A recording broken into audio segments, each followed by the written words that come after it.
Hello, my dear students. Today I am going to talk about Module 1, which is Background for Protection of Human Rights Act 1993, which is in your Paper 3, Unit 4. First, I would like to give you some brief introduction on this topic. The charges of violations of human rights in India are being raised primarily with the incidents of torture, rape and death in police custody and inhuman and degrading treatment of prisoners.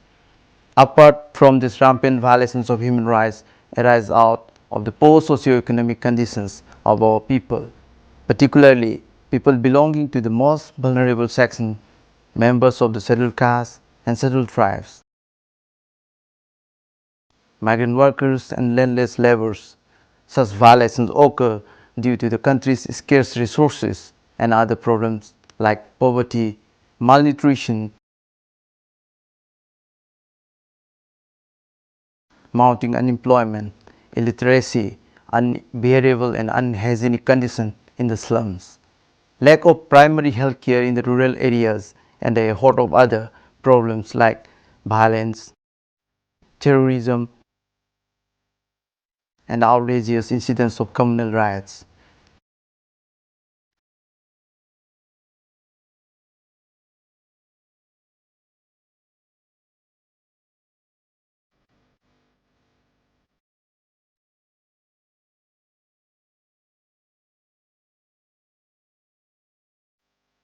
Taking all this into account, it seems that our commitment to human rights is a mere catchy slogan pronounced at public meetings, conferences, and other seminars.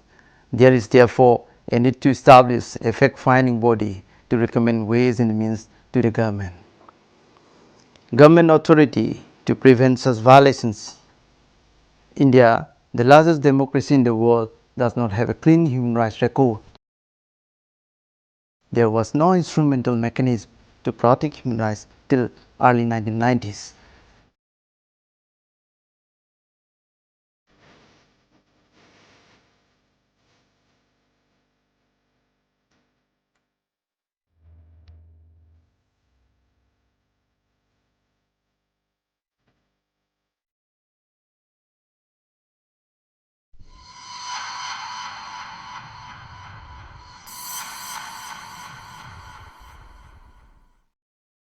After this brief introduction, I would like to tell you about the backgrounds of this act.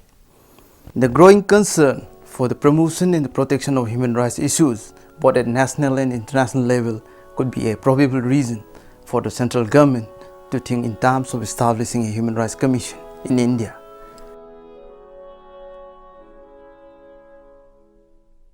The various rulings of Supreme Court, High Court, the reports of the Law Commission, the National Police Commission and the reports of the independent observers have made clear that the immediate need for amending relevant sections of the Code of Criminal Procedure and the Indian Penal Code are necessary.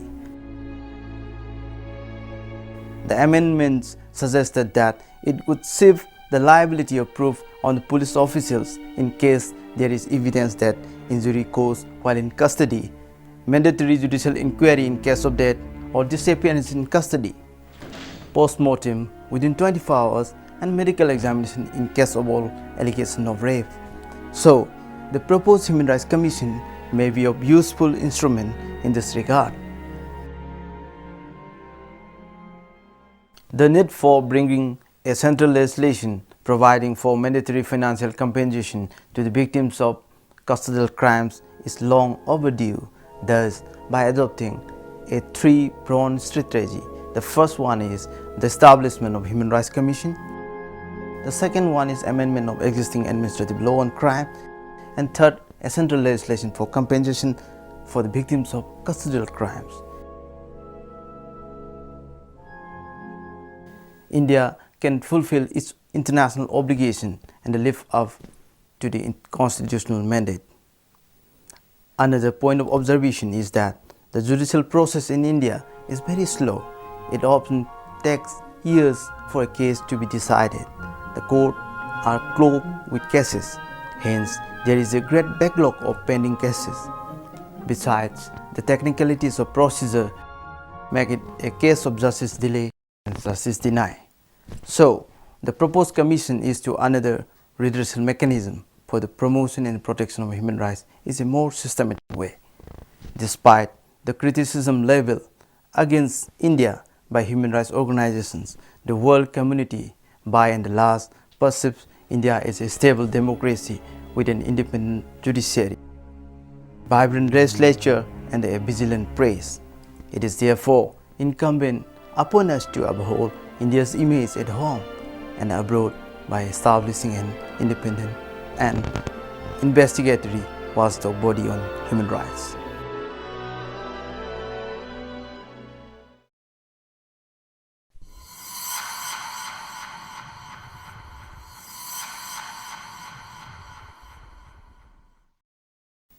After this, I would like to discuss something about United Nations and its role to establish such kind of aid to India.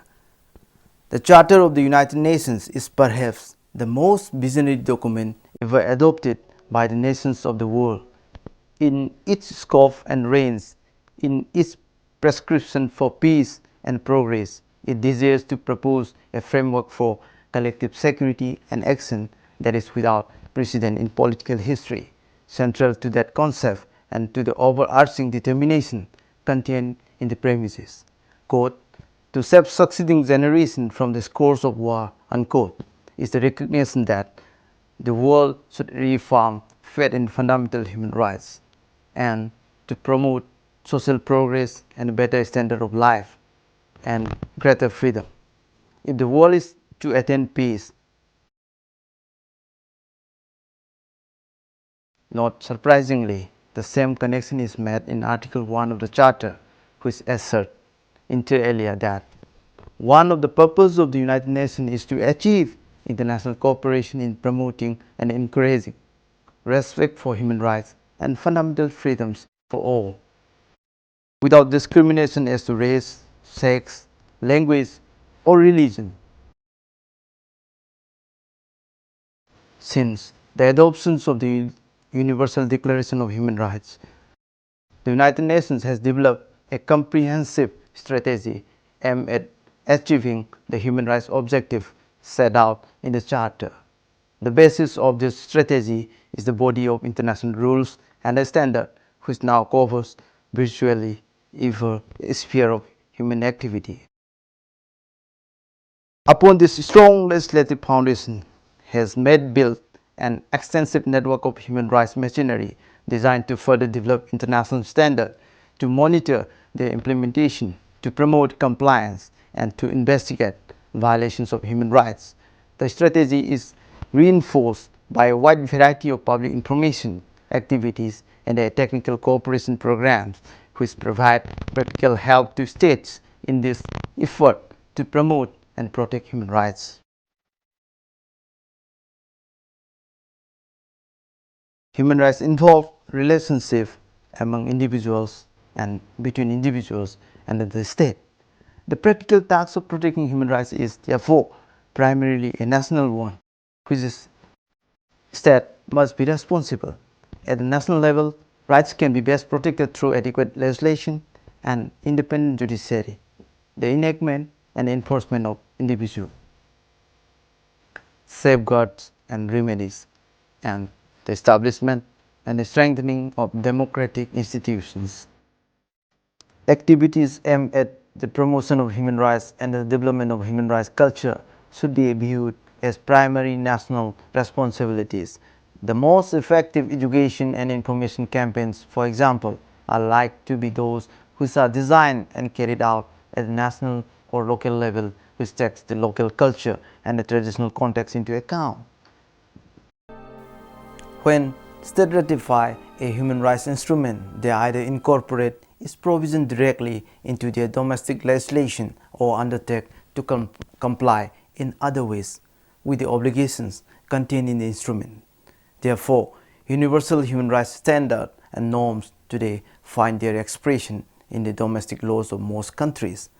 Often, however, the fact that a law exists to protect certain rights is not enough if that law does not also provide for all the legal power and institutions necessary to ensure the effective realization of these rights. This problem of effective implementation at the national level has, in recent times, generated a great deal of international interest and action. The emergence of re-emergence of domestic rule in many countries has focused attention on the importance of domestic institutions in safeguarding the legal and political foundation on which human rights are based. It is therefore become increasingly apparent that the effective enjoyment of human rights calls for the establishment of national infrastructure for their promotion and protection. In recent years, many countries have established institutions with the express function of protecting human rights, while the specific tasks of such institutions may vary considerably from country to country. They share a common purpose and for these reasons are referred to collectively as national human rights institutions. The questions of national human rights institutions was first discussed by the Economic and Social Council, in short ECOSOC, in 1946. 2 years before, the General Assembly proclaimed the Universal Declaration of Human Rights as a common standard of achievement for all peoples and all nations. At its second session in 1946, ECOSOC invited member states to consider the desirability of establishing information groups or local human rights committees in furthering the work of the Commission on Human Rights. 14 years later, the matter was raised again in a resolution which recognized the important role that national institutions could play in the promotion and protection of human rights, and which invited government to encourage the formation and continuation of such bodies, as well as the communication of relevant information on the subject to the Secretary General of the United Nations. As standard setting in the field of human rights gained momentum during the 1960s and 1970s, discussion on national institutions became increasingly focused on the ways in which such body could assist in the effective implementation of this international standard. In 1978, the United Nations Commission on Human Rights decided to organize a seminar in order, inter alia, to draft guidelines for the structure and the functions of national institutions. Accordingly, the seminar on national and local institutions for the promotion and protection of human rights was held in Geneva in September 1978, which approved a set of guidelines. The guidelines were subsequently endorsed by the Commission on Human Rights and General Assembly. The General Assembly invited the state to take appropriate steps for the establishment, where there did not already exist, of national institutions for the promotion and protection of human rights, and requested the Secretary General to submit a detailed report on existing national institutions. Throughout the 1980s, the United Nations continued to take an active interest in this topic, and a series of reports prepared by the Secretary General was presented to the General Assembly. It was during this time that a considerable number of national institutions were established, many with the support of the United Nations Center for Human Rights. In 1990s, the Commission on Human Rights called for a workshop to be convened with the participation of national and regional institutions involved in the promotion and the protection of human rights. The workshop was to review pattern of cooperation between national institutions and international organizations, such as the United Nations and its agencies, and to explore ways of increasing the effectiveness of national institutions. Accordingly, the first international workshop on national institutions for the promotion and protection of human rights was held in Paris on 7 to 9 October 1991. Its conclusion was endorsed by the Commission on Human Rights Resolution 1992/54 as principles relating to the status of national institutions. In short, that is called the Paris Principle, and subsequently by the General Assembly in its Resolution 48/134 of 20 December 1993. The principles affirm that national institutions are to be vested with competence to promote and protect human rights and given as broad mandate as possible set forth clearly in a constitutional or legislative text. According to this principle, which represent a refinement and extension of the guidelines developed in 1978, a national institution shall have the following responsibilities. First, to submit recommendation, proposal and report on any matter relating to human rights, including legislative and administrative provision and any situation of violation of human rights to the government, parliament and any other competent body.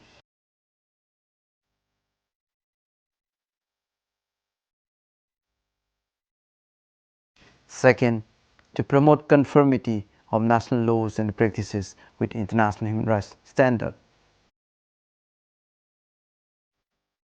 Third, to contribute to the reporting procedure under international instrument.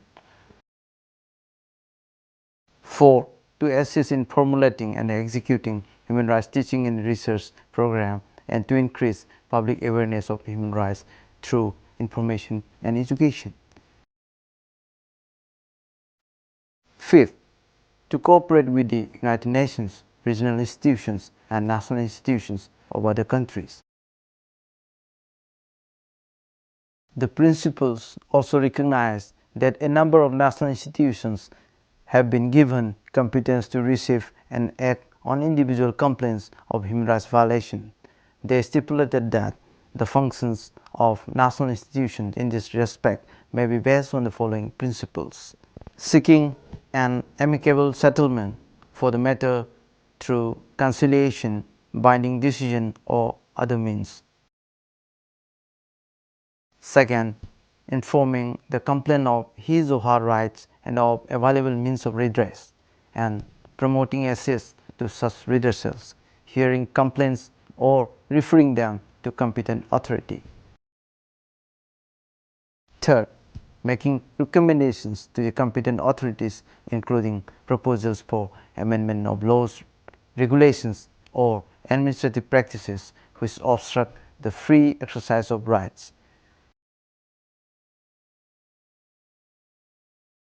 Broadly speaking, on the lines of the aforesaid international guidelines, a considerable number of human rights commissions have been set up in different parts of the world. These institutions have a very unique role in translating international human rights standards into reality and giving them a local flavor and acceptability without diluting their essentially universal characteristics.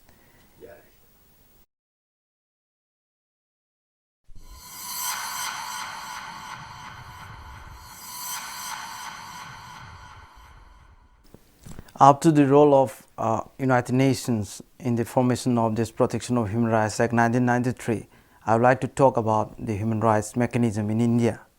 Taking all this point into consideration, the government of India introduced the Human Rights Commission Bill in the Lok Sabha on 14 May 1992. The bill was referred by the Speaker to the Standing Committee of Parliament on Home Affairs. In view of the urgency of the matter, the Protection of Human Rights Ordinance 1993 was promulgated by the President on 28 September 1993. After incorporating certain amendments having regard to the discussion in the said Standing Committee and to replace the Ordinance of 1993, the Protection of Human Rights Bill was passed by both the House of Parliament and it came on the statute book as the Protection of Human Rights Act 1993.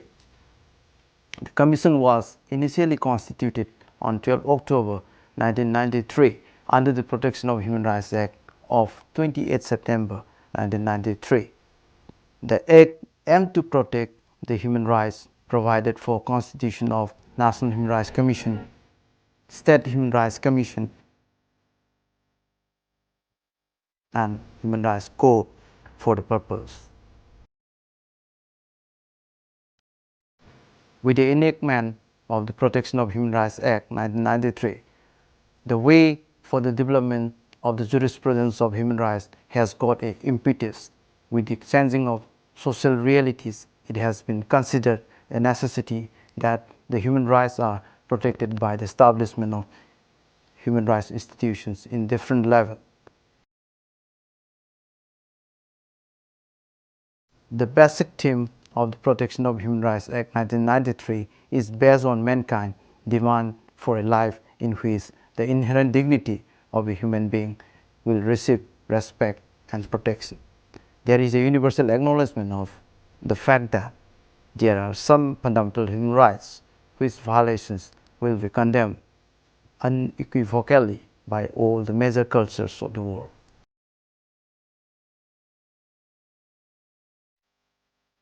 The Act extended to whole on India, but it applies to the state of Jammu and Kashmir only to the matters pertaining to or relatable to any of the entries enumerated in List 1 and List 3 of the 7th Schedule to the Constitution as applicable to the state.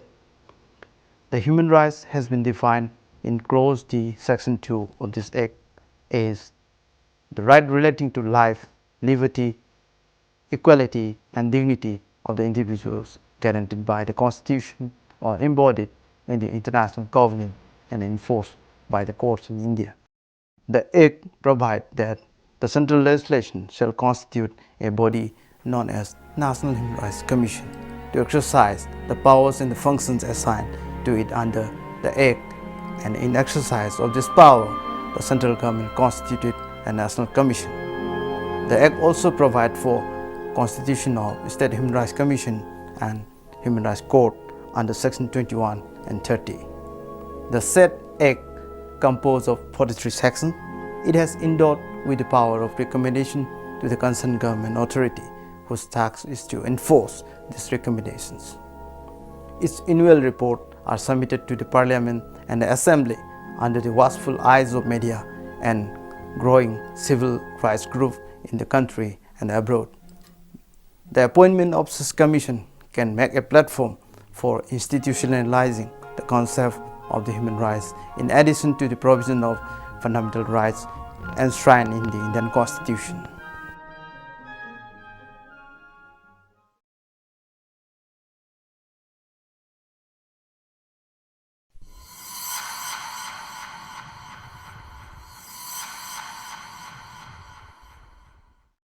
The main objective of the Act is to provide for the constitution of the National and the State Human Rights Commission and Human Rights Court for better protection of human rights and for matters connected therewith or incidental thereto.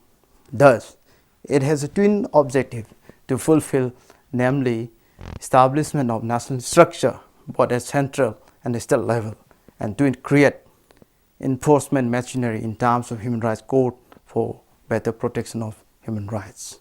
Thank you very much.